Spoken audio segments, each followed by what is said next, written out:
Сәлеметсіздер ме YouTube арнасының көрермендері? Бүгін мен сіздермен өте дәмді әрі тойымды таңғы рецептімен бөлісетін боламын. Келесі жаңа видеоларымды көру үшін подписация батырмасын басыңыз. Бізге 4-5 дана картоп, 4 ас қасық ұн, 300 грамм колбаса, 4 жұмыртқа, тұз, бұрыш қажет болады. Картошкамызды соломка етіп турап, суға салып қоямыз. Колбасаны да соломка етіп тураймыз. Картошканың суын төгіп, колбасаны үстіне саламыз.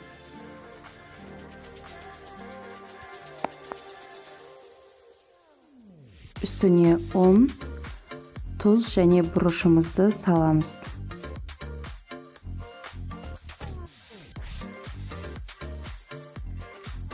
Төрт жұмыртқаның ағын салып, сарысын бөлек-бөлек алып қоямыз.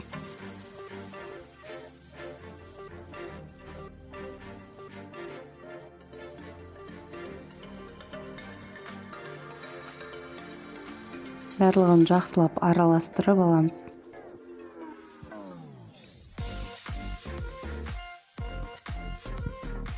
Қызып тұрған майға видеода көрсетілгендей салып қуырамыз.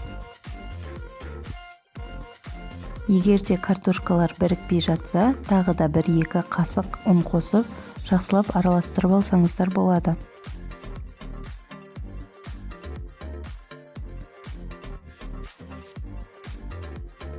Ортасына жұмыртқаның сарысын салып, 2 жағын қызартып қуырып аламыз. Міне таңғы асымыз дайын, міндетті түрде жасап көріңіздер. Каналыма тіркеліп, лайк басып, комментарий жазуды ұмытпаңыздар. Астарыңыз дәмді болсын.